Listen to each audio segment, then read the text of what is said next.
única correnteza da certeza de um futuro melhor. Salve, salve, meus queridos do 8º ano, tudo tranquilo? O professor Cristiano mais uma vez aqui na área, junto com vocês, para darmos continuidade aos nossos estudos de História. E nós vamos começar essa aula de hoje corrigindo o exercício que eu pedi que você fizesse na aula de ontem. Então, caso você ainda não esteja com a sua apostila em mãos, eu quero que você pegue a sua apostila e abra na página 11, porque nós vamos corrigir isso aí. Depois, na sequência, nós vamos aqui, dar continuidade ao nosso conteúdo, conversando um pouco mais sobre a Era Napoleônica. Mas olha só, vamos para a correção. Na página 11 da sua apostila, você tem um texto e nós vamos ler esse texto. Acompanhe aí comigo. Conheceu antes alguma situação tão penosa como esta? Nunca.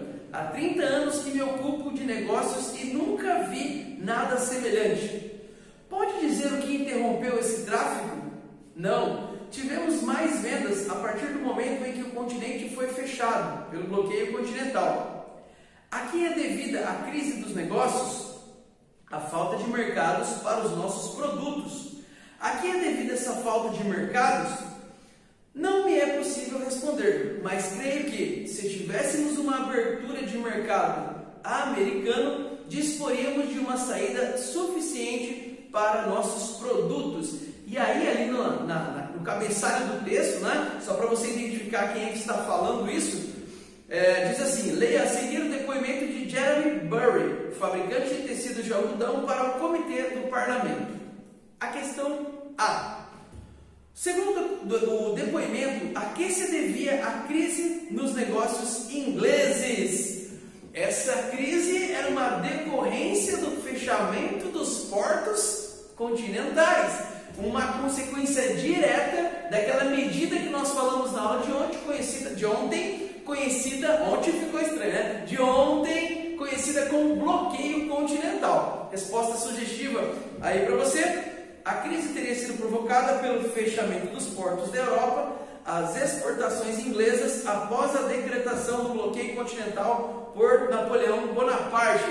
Então, você percebe que, de fato, a ideia do Napoleão Bonaparte estava dando certo, porque muitos comerciantes ingleses não tinham como escoar a sua produção, vender a sua produção. Lembre-se que eu disse, não basta você produzir, você precisa vender aquilo que você produz, caso contrário, você não vai ter lucro.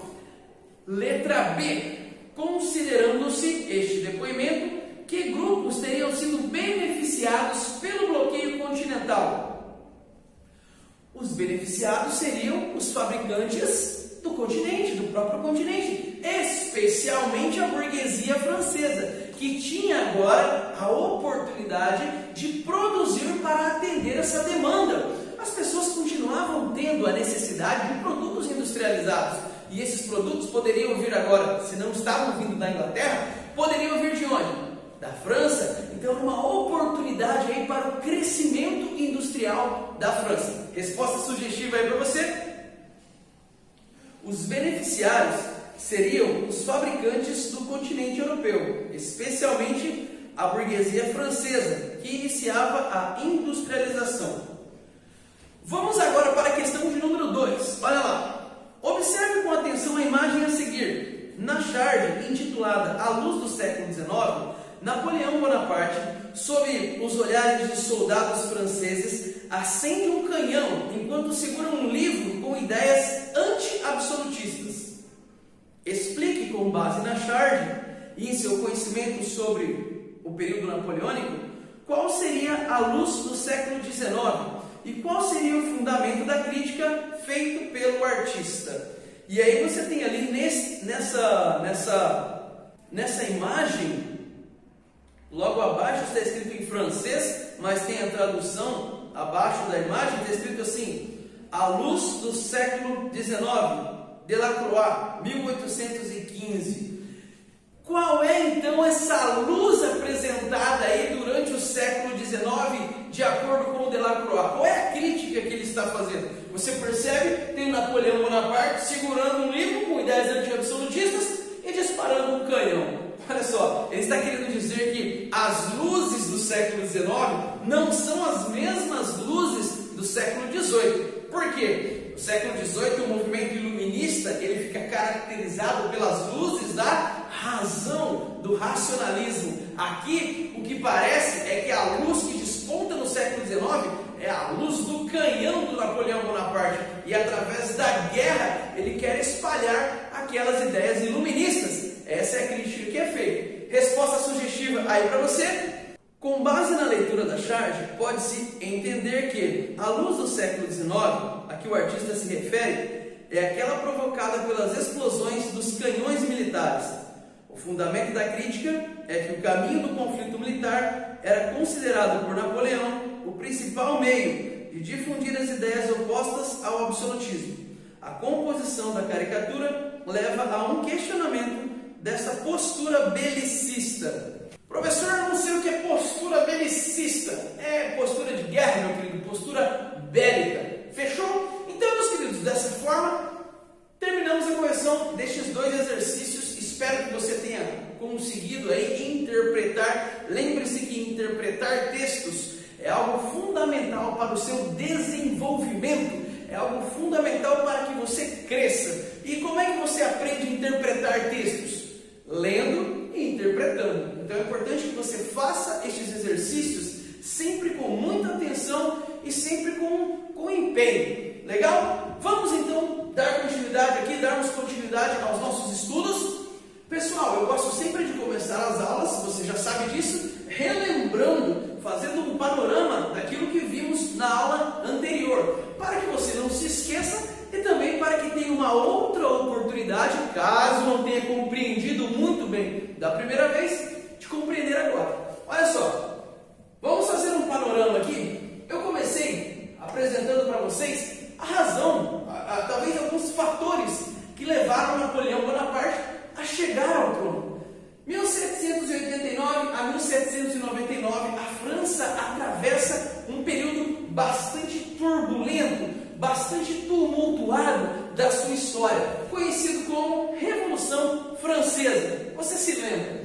Em 1799, quem está governando a França é um grupo conhecido como Diretório, é uma instituição conhecida como Diretório, que basicamente são burgueses girondinos. E este grupo, então, meio que oferece o trono a Napoleão Bonaparte. E essa manobra ela é concretizada com o golpe de 18 de Brumário, no qual o exército ali assume o poder. A partir deste momento, então, nós temos a instituição de uma nova forma de governo dentro da França, que vai ficar conhecida como consulado. Eram 3 cônsules que governavam juntos. Napoleão era um deles. Galerinha, durante este período do consulado, do governo de Napoleão Bonaparte, ele vai adotar ali uma série de medidas com o objetivo de organizar, de pacificar, medidas que vão tentar colocar a França novamente nos trilhos, medidas internas e medidas externas. Eu destaquei essas medidas na aula de ontem. Você pode ver cada uma delas detalhadamente na aula de ontem. Eu disse ali medidas como reforma administrativa, medidas como reforma educacional, integração nacional através da construção de estradas, de pontes, reforma de portos para a importação e a exportação. Eu falei sobre a criação do Banco da França para o controle monetário e para o empréstimo de linhas de crédito, a abertura de linhas de crédito para financiar o desenvolvimento industrial e o desenvolvimento agrícola. Mas tudo isso eu disse na aula de ontem. Você pode observar ali com mais calma se você quiser. Dá uma olhadinha na aula de novo. Externamente, a paz de Amiens com a Inglaterra, a concordata com a igreja, ou seja, Napoleão está buscando aí alinhar as coisas e fazer com que a França tenha um período de paz, de forma que ele consiga implementar essas mudanças internas. E também, a guerra sempre causa desgaste, sempre causa gastos excessivos. Então, dessa forma, com essa pacificação, ele consegue destinar os recursos para as medidas internas.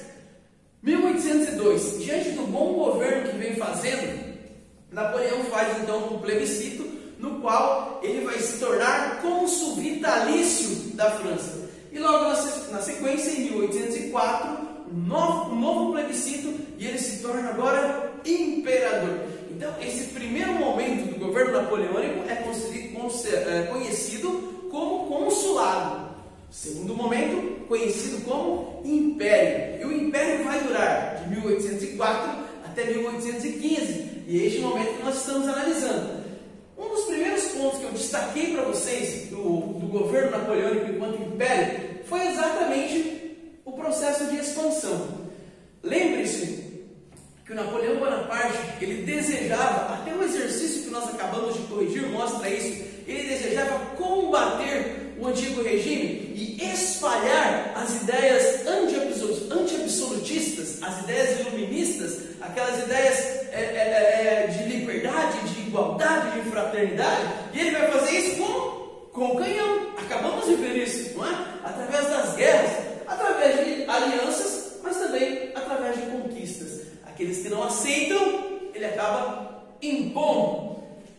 Um dos países que ele tem dificuldade para impor e para se sobrepor é exatamente a Inglaterra, porque a Inglaterra é uma ilha, a Inglaterra não está diretamente ligada ao continente. Qual é a solução encontrada então? O bloqueio continental. Lembra? Todos os portos da Europa são fechados e agora ninguém pode comercializar com a Inglaterra. O objetivo de Napoleão Bonaparte, dessa maneira, é isolar a Inglaterra e comprometer a economia inglesa. Isso vai dando certo. Você percebeu também no exercício que nós acabamos de corrigir, que os comerciantes ingleses, de fato, começam a sentir o impacto do bloqueio continental. Mas Napoleão, talvez tenha deixado passar um ponto importante. Os países europeus também, muitos, dependiam da economia inglesa. É o caso de Portugal. Portugal, no primeiro momento, tenta ficar assim, de bem com a França e de bem com a Inglaterra. Não rompe as relações com a Inglaterra, mas tenta fazer de conta ali. O Dom João VI, ele era bem espertinho. Conseguiu durante um tempo, mas quando a França descobre que Portugal não estava disposto a romper as relações com a Inglaterra, Napoleão prepara uma grande tropa e marcha em direção à Península Ibérica. A Espanha é invadida, o rei da Espanha é retirado do seu cargo e o irmão de Napoleão Bonaparte assume o trono espanhol. E agora em direção a Portugal. E quando ele chega lá, cadê o rei? O rei não está lá. Dom João VI, espertinho, fugiu para o Brasil e não foi destronado. Ele continuava sendo o rei de Portugal. E como eu disse na aula anterior, este período da estada de Dom João VI e sua família e a corte aqui no Brasil é um assunto para nós analisarmos em um outro capítulo. Legal? Paramos aqui então, não foi? Olha só, Portugal não foi o único país a romper com a França neste momento, a desobedecer o bloqueio continental. A Rússia, o Império Russo, também fez isso. E aí, qual é a consequência? Desobedecer Napoleão Bonaparte. Você fica calmo, como é? Eu vou invadir. Nossa, meu francês hoje nipônico está maravilhoso. Olha só, o Império Russo, então, em defesa dos seus interesses comerciais, rompe relações com a França. E aí, em junho de 1812, o Napoleão então agora fala assim: vamos à Inglaterra, Rus! Na França não, a Rus! E começa o processo de invasão. Cerca de 700 mil soldados, cerca de 200 mil cavalos, uma tropa gigantesca para uma operação monumental, marchar através do território russo e conquistar este território. Esse era o objetivo. Napoleão havia conseguido diversas batalhas, diversas vitórias em muitas batalhas. E um dos fatores fundamentais para isso, como eu disse na aula de ontem, era a sua capacidade de antever as ações dos inimigos, a sua capacidade de utilizar o terreno a seu favor E as suas táticas de guerra sempre muito inusitadas. Mas dessa vez, quem foi surpreendido? O próprio Napoleão Bonaparte. Ele não contava com a astúcia dos russos. Não contava com a astúcia dos russos. O que acontece? Os russos, ao invés de enfrentarem logo de cara o exército francês, eles optaram por, pouco a pouco, irem recuando e permitindo o avanço francês dentro do seu próprio território. E quando o exército de Napoleão Bonaparte chegou até a Rússia, ele teve uma grande surpresa. Mais um detalhe que eu não posso negligenciar. Um outro fator importante também para o êxito do exército de Napoleão Bonaparte era o fato de que, geralmente, era um exército muito leve, que evitava carregar muita coisa, muito suprimento, porque eles iam saqueando, iam se alimentando, iam se abastecendo das regiões conquistadas. E aqui foi o grande ponto. Porque Napoleão esperava que quando chegasse até o coração da Rússia, até Moscou, até a cidade de Moscou, ele iria saquear a cidade de Moscou, passaria ali dentro da cidade de Moscou boa parte do inverno e ficaria tudo tranquilo, tudo bem. Ele só não esperava uma coisa: tática de terra arrasada. Como eu disse, o exército russo foi recuando, e quando o exército de Napoleão Bonaparte chegou em Moscou, meu querido, estava tudo pegando fogo. Os russos abandonaram a cidade e colocaram fogo na cidade. E quando chegaram lá, quando o exército de Napoleão chegou lá, não tinha muita coisa, e eles se viram numa situação assim, na qual eles não estavam preparados. Você quer dar uma olhada como é que era essa situação mais de perto? Olha a sua apostila. Eu quero convidar você para abrir a sua apostila na página 12. Nós vamos ler aí um testemunho de algo que aconteceu na época. Pega a sua apostila. Nós temos o seguinte testemunho aí. Napoleão chegou a Moscou em 15 de setembro de 1812. Como de costume, vestia um uniforme simples, verde escuro. Ele ficou desapontado, como os franceses ficavam geralmente, que nenhum russo tenha se curvado oferecendo as chaves da cidade em uma almofada de veludo. E por não haver multidões nas ruas a gritar "Vivas!", logo ficou evidente que a maioria dos moscovitas haviam recebido ordens para que deixassem a cidade. Naquele dia, incêndios esporádicos aconteceram em Moscou. Os franceses não conseguiam encontrar mangueira ou bomba. Elas haviam sido removidas e tiveram que combatê-los com baldes de água. Imagina você combater um incêndio em uma cidade com baldes de água. No dia seguinte, mais casas pegaram fogo e os franceses começaram a suspeitar. Com razão, pois Rostopchin havia armado 1000 prisioneiros com pavios e pólvora e ordenara a eles que colocassem fogo em Moscou. Os franceses não conseguiam controlar o fogo com seus baldes de água. Seu plano original era passar o inverno em Moscou. Era o caminho mais razoável. Napoleão abandonou a ideia e propôs no lugar uma retirada para o oeste. Uma fuga, é isso mesmo. Em outras palavras, essa retirada quer dizer uma fuga. Napoleão está fugindo. É isso que acontece. Não foi muito boa essa empreitada. Olha só, galera, eu quero que você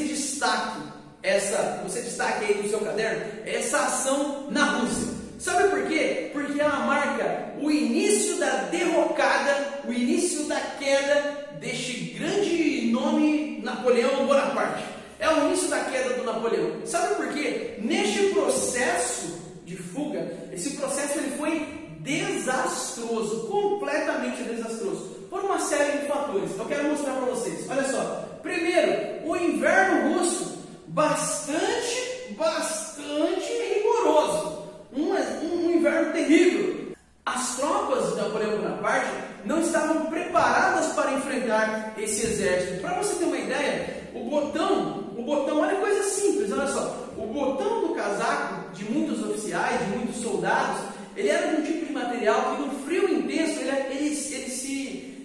congelava e quebrava. O que acontece? A roupa se abria. Imagina você enfrentar um frio intenso de menos 30 graus com a roupa inadequada. O frio foi tão grande, o desespero foi tão grande neste momento, que alguns relatos dão conta de que determinados soldados, alguns soldados na busca para tentar sobreviver, matavam seus cavalos, abriam a barriga do cavalo e entravam dentro da barriga do cavalo para tentar se aquecer. Não bastasse isso, nós temos também um ataque violento neste momento, um contra-ataque agora do exército russo, colocando realmente as tropas francesas para correr.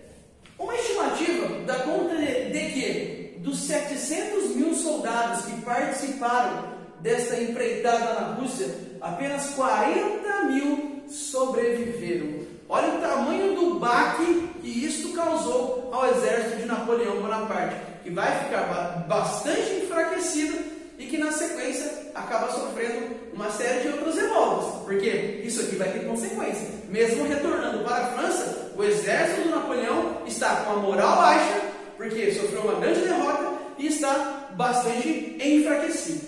Galera, tem uma música, um clássico, uma música clássica que retrata todo este processo aqui.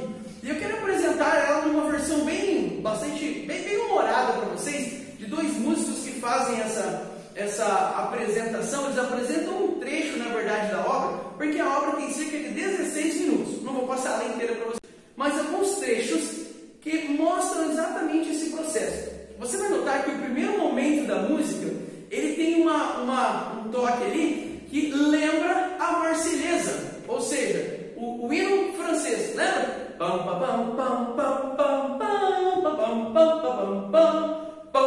Você vai notar isso. Então, no primeiro momento, essa música mostra o avanço das tropas de Napoleão Bonaparte sobre o território russo.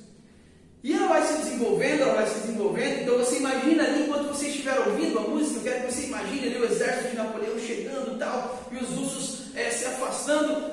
E a parte final talvez seja a mais conhecida. É o momento em que o exército russo está colocando os franceses para correr. E aí começa uma parte da música que é mais ou menos assim, ó.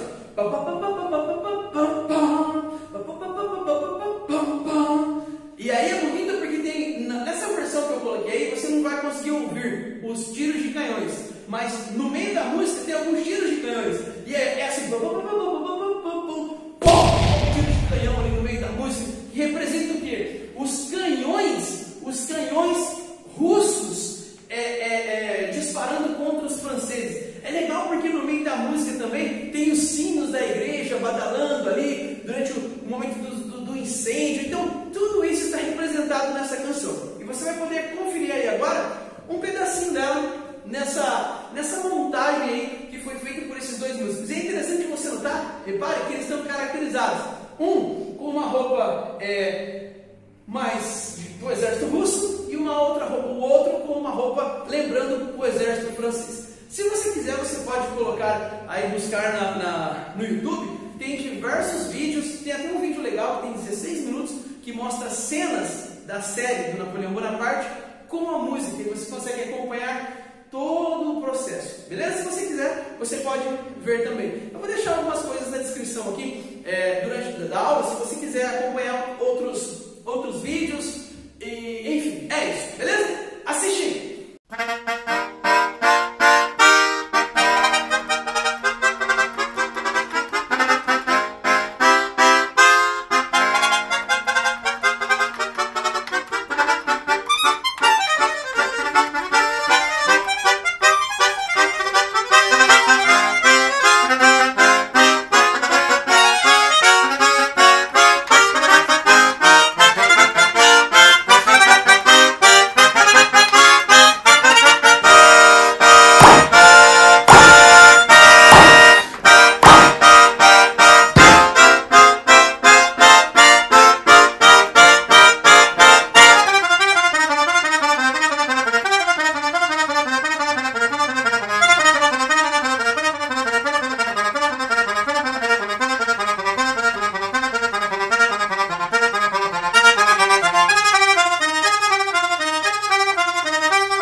ok? E nós nos encontramos na nossa próxima aula, onde vamos falar sobre a queda, sobre o fim do governo napoleônico. Legal? Beijo no seu coração e até lá! Novos mares, horizontes, aonde quer chegar.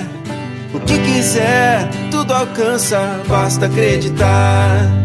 Novos tempos de mudança, com o pé no chão. Mergulhando nos estudos, acha solução. O amanhã não é um mistério pra quem leva a sério.